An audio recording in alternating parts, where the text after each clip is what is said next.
All right, guys, welcome back to another edition of Mental Maintenance. I know it has been a little while since we have last talked, but we are back at it and we are back in it for another show. And in this show, we are going to talk about apathy. I'm gonna kind of let you guys enjoy some music while I get everything together, but I hope that you are excited to talk about this one.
All right. Yeah. Thank you guys so much. Sorry. Sorry. Wasn't talking to the mic. Thank you guys so much for again joining me for another edition of Croco's Corner. Um yeah, I wanted to kind of dive into apathy.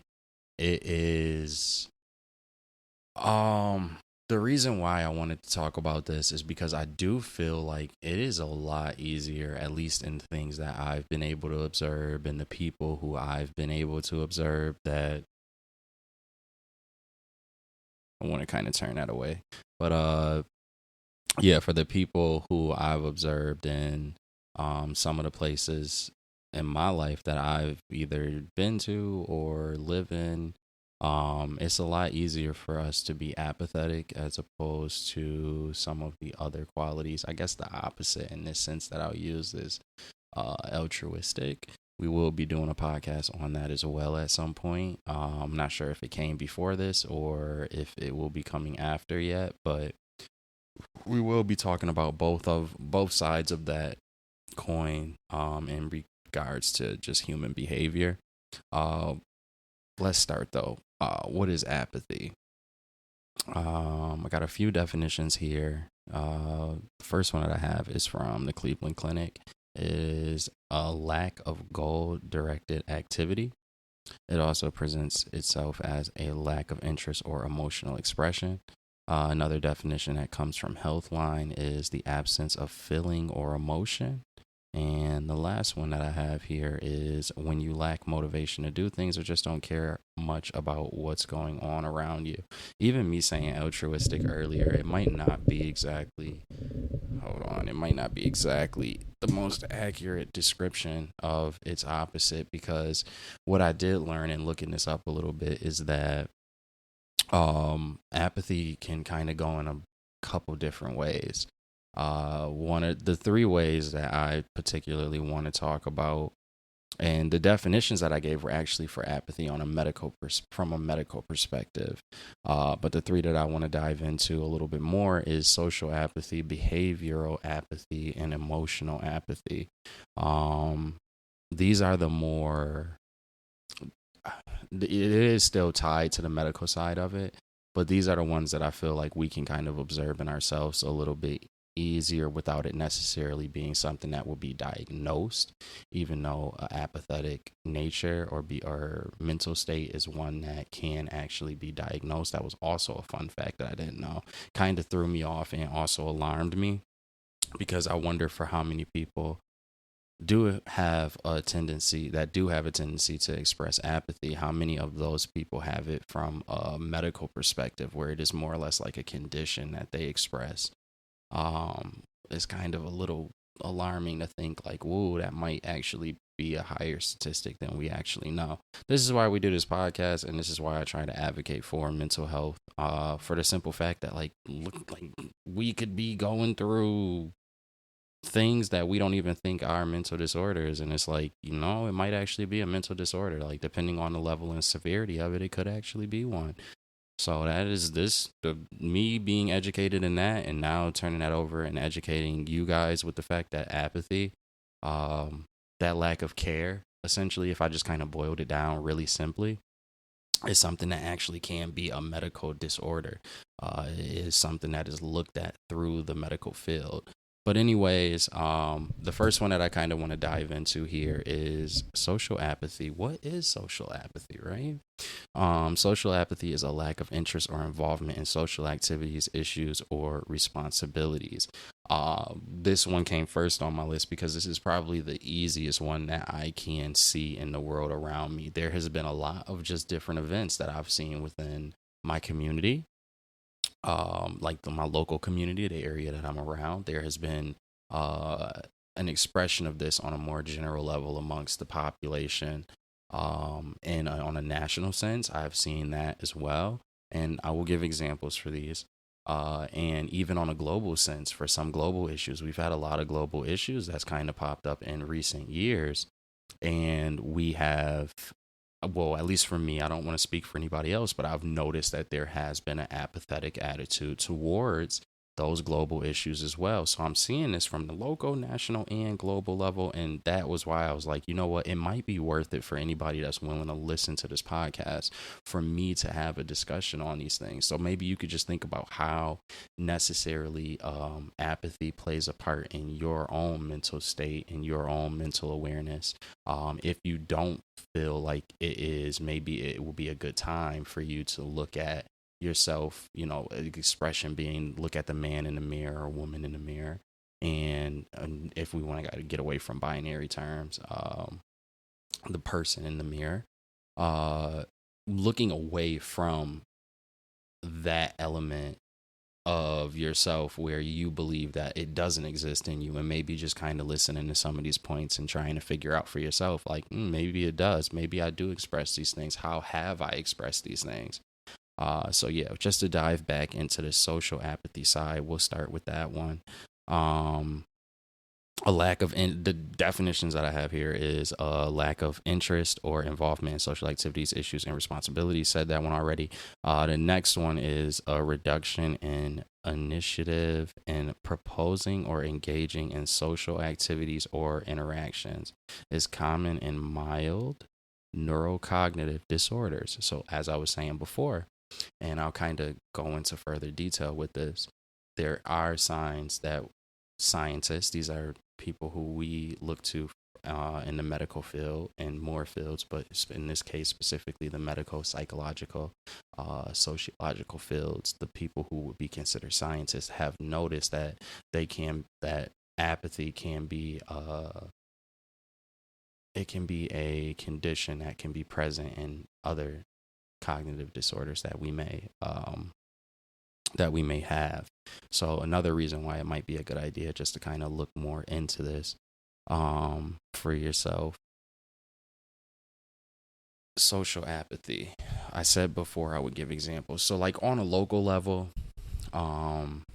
we right now in the city that I live in, there was a project that was proposed by our governor, where we would have like an underpass that is on an expressway. It's trying to kind of in a way create more, at least, and I'm explaining this very basically. And I live in the Western New York area, so if anybody in the Western New York area wants to look more into this, just like look it up. Don't just go by what I'm saying here now.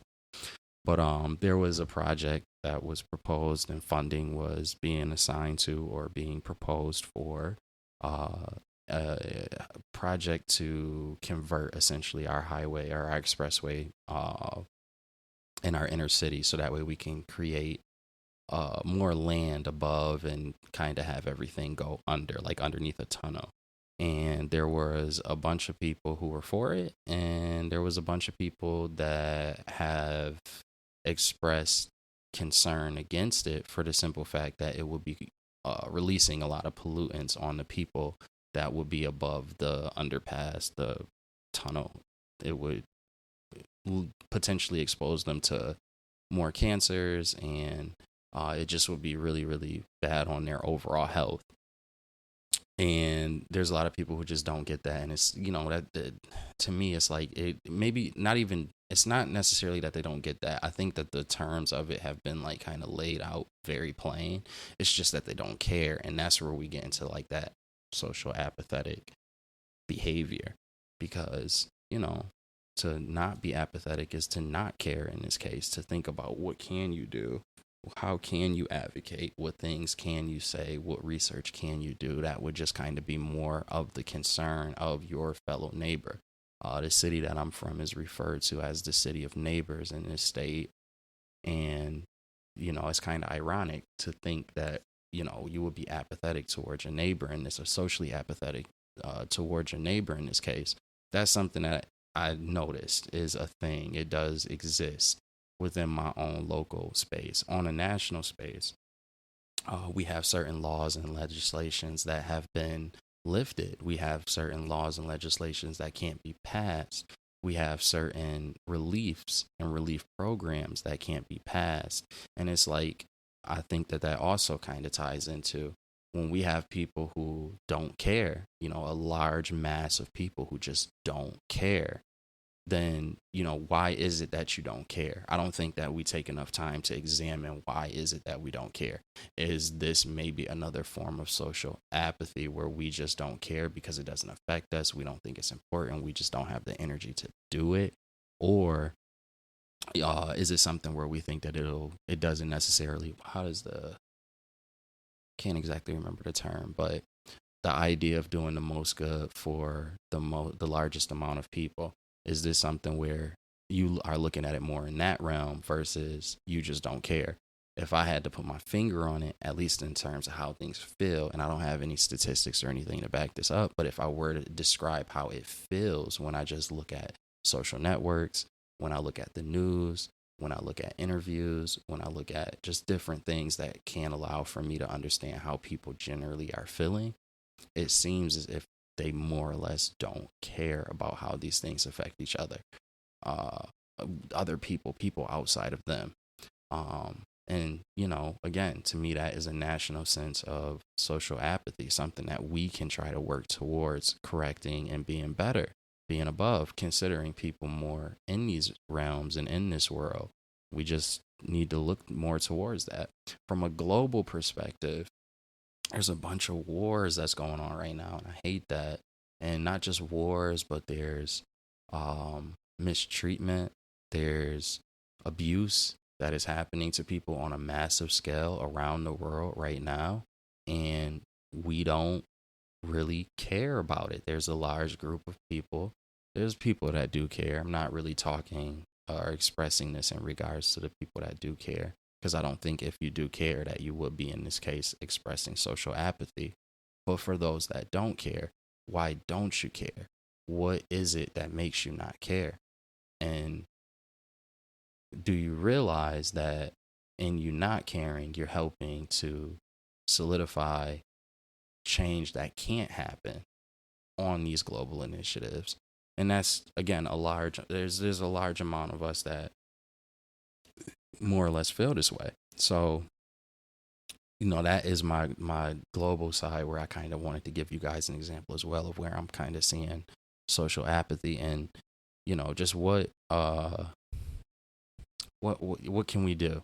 What can we do in regards to just identifying where we maybe express social apathy? Is that something where one day more than less people, can kind of identify that they express this and can be humble about it and can understand ways to combat it? I don't know, but again, that's why we're having this conversation. With social apathy, I really don't like this one. I don't like really any of them, but if I had to pick between the three that I'm going to talk to you guys about, social, behavioral, and emotional, I would have to say social is the one that really hits hard for me, just for the simple fact that,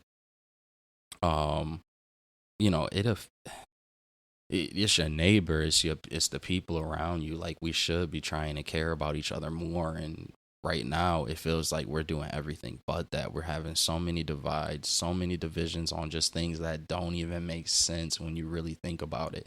Like, my neighbor's well-being is something that I should care about. At least that is how I've been brought up. That's how I feel. I feel like a lot of people who are listening to this feel the same way, where you've been brought up to believe that I should have some level of care, um for for my neighbor, and what exactly that means. And I think if more of us put more effort and more time into thinking about things that we can do, trying to have the substance that is lacking right now in regards to solutions that we can do to help our neighbor, be it mental handicaps that our neighbors face, be it political handicaps that our neighbors face, be it social handicaps that our neighbors face, um, you know, physical, mental, spiritual handicaps that our neighbors may face. Like, there's things that we can do, but we need to be on the same board to make sure that we can do those things. So, really challenge you guys to just kind of look into yourselves and see, is there any application of apathy that you maybe can shed for the betterment of not just the people around you, but that's the one thing that I've always kind of been taught and raised on, going back to the hunter and gatherer days. Like, you, in those days, yes, we did have instances where people were more or less, as the expression is, a lone wolf, or them and their family were lone wolves, but as a collective. But as we advance, we realize that we really do need each other's backs. There's different extremities that we can face, even just naturally, like weather, that we need to have each other's backs for. And right now, it feels like we need to kind of channel that, the fact that that is a necessity for us, and us living in a society, it is a necessity. So we help ourselves by helping understand our neighbors better, and coming to have um more grace for our neighbors and more care for our neighbors. So again, if this is something that you think you express and feel as if it's something that, in hearing me say these things, is something you can correct, I highly challenge you to just kind of think about it more, figure out what you could do. The next one that I have, which I also, all three of these I really do think are important just to talk about, because you might not have anybody else talking to you about it, but I think it'd be good for you to kind of process in your own mind. The next one that I have here is behavioral apathy. The definition that I have here is a lack of motivation and self-initiated behavior, such as completing daily tasks. An example of this: you're less likely to feel motivated or get started on a goal-directed activity, chores, schoolwork, work, assignments, on your own. Why does that exist? What if you feel like this applies to you? If you're like, man, I do have a hard time. It's really hard for me to get motivated to go to work, or to start a new task, or to finish my homework, or whatever it is. It's kind of like trying to figure out what exactly is the root that causes that. I think that this is also another one. Excuse me. I think that this is also another one where it affects a large percentage of our population. So, and there's a lot of people who are probably struggling right now to understand how exactly this impacts them, how exactly this makes a difference in their life and what they can do. So I just think that is one. It's the thing that sucks about that is the social apathy one is bad, but it has most of its direct impact on other people. Whereas the behavioral apathy one, if I had to guess, and I mean from even where I probably do express these things, because I'm feel like this is one that's hit me a lot. I think all three of these I've had my own instances of as well. I always talk to you guys not from a hypocritical perspective. So yeah, I will admit, yeah, these are things that impact me as well. I have expressed these layers and levels of apathy myself, and I just want to do a better job to correct them. But with behavioral apathy especially, I feel like there has definitely been instances where I felt this way.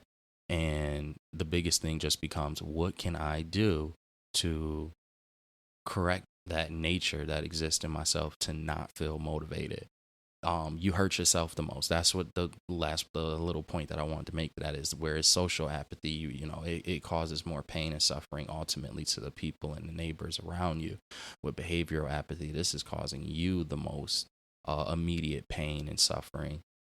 because you're failing at being able to complete the things that can possibly create more joy for you, create more peace for you, happiness, things that can help you along in your journey and in your life. Because even though they do say life is short, that short is still a decent amount of time.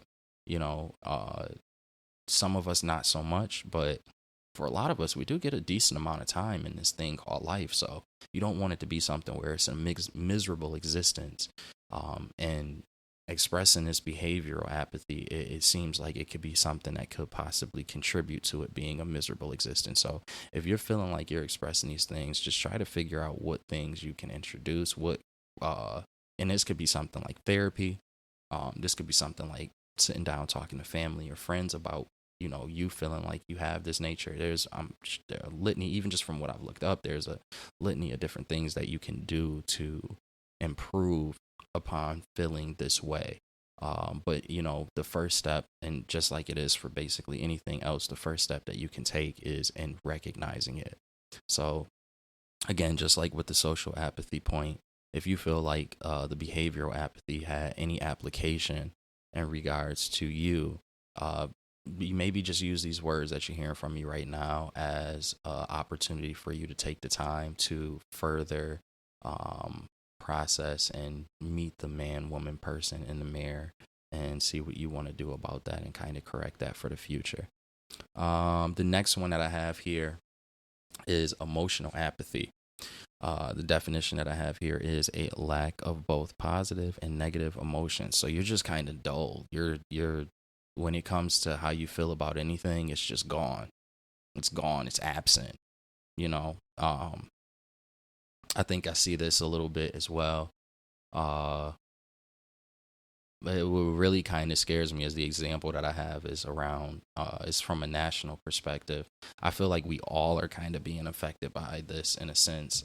And that's with the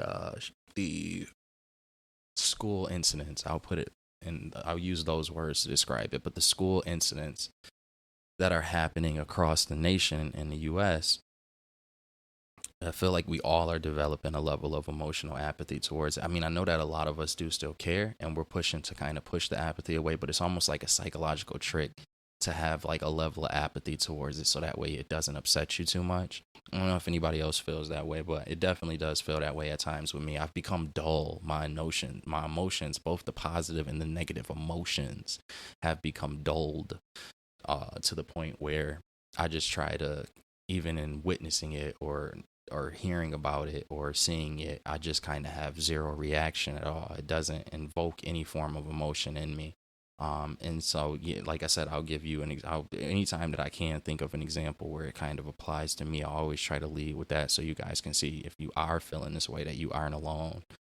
But I don't think that this is a good thing. This is something that I would like to kind of shave off of my back, the instances where I do express emotional apathy, because when I do have moments when there are things that I do express emotion towards, when I get to feel those emotions, it feels really good. That release feels really good. It feels natural. I feel like if I'm in a dull state, or if my entire emotional state were to be one where it is in a dull or a null, just the zero baseline, like there's nothing there either way, good or bad. It makes me feel as if I would like almost less of a human in that regard. And there's a sense of a natural element to us being able to express our emotions, even if we've been told that we shouldn't express our emotions, or if we've been encouraged to not express our emotions. We're denying ourselves a basic natural reaction or instinctual reaction. So I don't think that that's something that we necessarily need to do. We need to try to figure out, if you feel as if you are somebody who is struggling with emotional apathy, accept that it is okay. Again, these are things that, like I said, I have felt myself personally, all three of these, including emotional apathy. But it's just doing what you can to make sure that you can kind of pull yourself away from that feeling. And being able to stimulate your emotions more, because your emotions are like it's an instinct, it's a natural reaction that can actually help you along in life as well. So If you feel like you are going through that, just take some time to think about how exactly you are experiencing emotional apathy and figure out what things you can do to kind of work through that. Um, I'm gonna pretty much wrap up very shortly. I just really wanted to get like some type of a conversation out about this because I just really think that it's something that I felt. It's been a vibe that's been in the air for me personally. So I figured, you know what, why not have a deeper conversation about it? Um, Let me see. I'm just kind of looking over my notes here, seeing if there's anything that I missed. Again, I guess the thing that I kind of want to leave you guys off on in regards to apathy is if you don't think that expressing apathy is a serious thing, or could be a serious issue. Again, this is something that is looked at in the medical field as a characteristic to other things. As I have it written here, apathy can be a sign of other issues like mental health disorders and neurological disorders. So it's really important that you just kind of understand exactly what is apathy's impact that it's having on me, and what do I need to do to correct it if it is something that is going undiagnosed or untreated. What instabilities can that be creating for me? So, don't just write this one off because you want to, or it's easier for you just to ignore it. Really try to consider what exactly is it that you need to process about apathy and how apathy applies to you. Guys, that is what I have for you. Really quick, nothing too long. Like I said, just wanted to kind of have a quick little talk about that. And I am going to let you guys go off to some nice, smooth music so it's not leaving you on too much of a depressing point. If these things do affect you or move you or are triggering for you, not my intentions to do that. Just better to kind of confront these things instead of trying to avoid them. Thank you guys again for tuning in for another edition of Mental Maintenance. I hope you have a wonderful day, weekend, week, wherever point of your week that you're at where you're listening to this. I hope that everything goes smooth and wonderful for you as you progress on. Thank you guys again and take care.